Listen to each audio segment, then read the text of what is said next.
70 साल से ये उसको हासिल नहीं कर सके, आज कहते हैं ये हमारा हिस्सा है।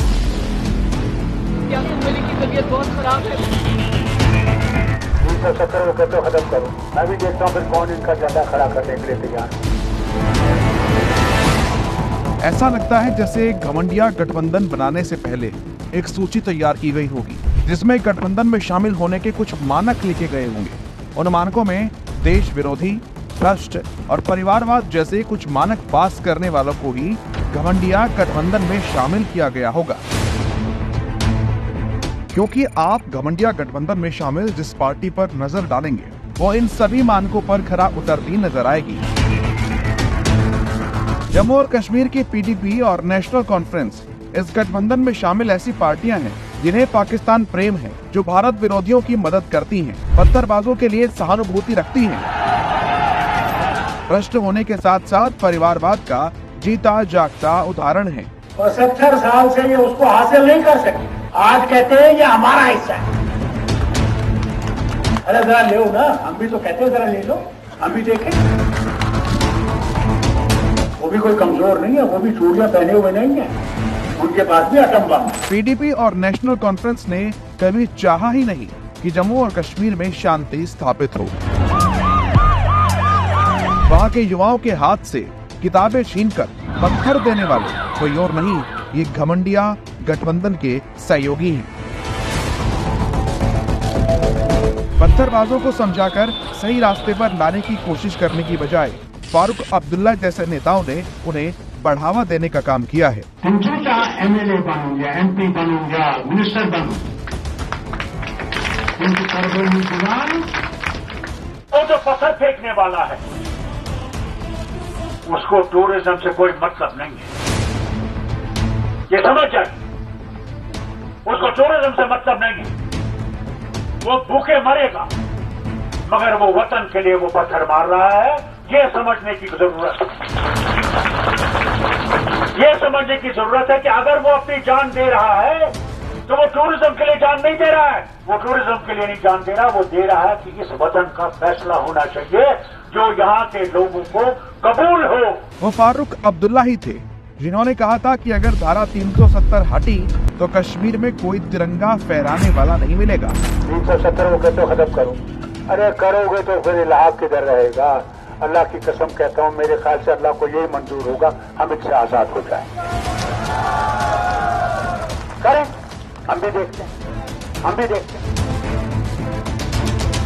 मैं भी देखता हूँ फिर कौन इनका झंडा खड़ा करने के लिए तैयार है। मैं भी देखता हूँ फिर कौन इनका झंडा खड़ा करने के लिए तैयार है। मैं भी देखता हूँ, आप भी देखते हैं। पीडीपी और नेशनल कॉन्फ्रेंस ही है जिनका पाकिस्तान प्रेम समय समय पर दिखता रहता है।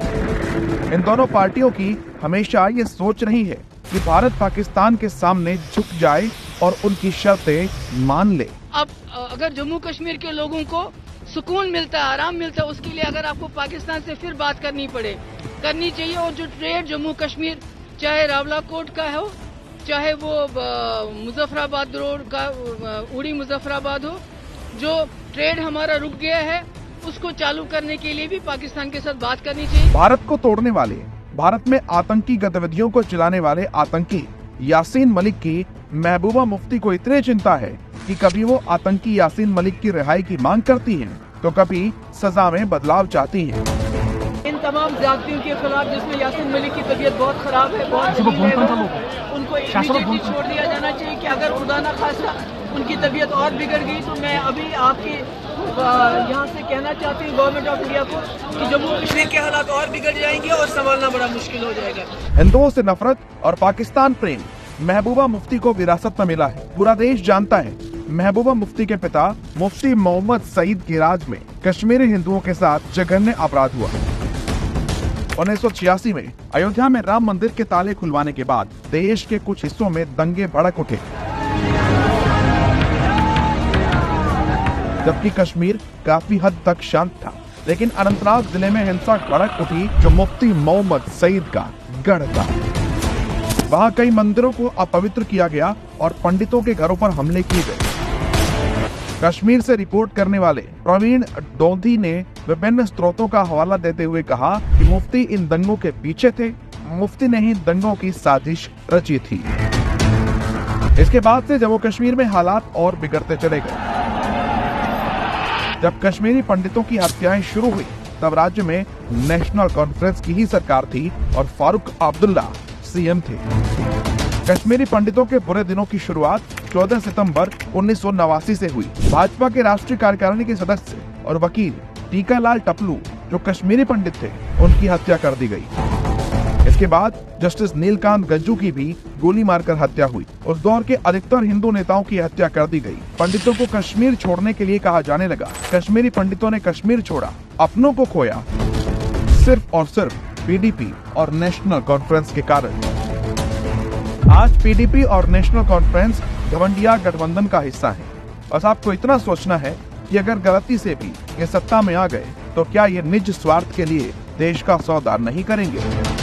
धारा 370 फिर से लागू करने की मंशा रखने वाले या फिर से धारा 370 लागू कर जम्मू और कश्मीर को तबाह करने का काम नहीं करेंगे।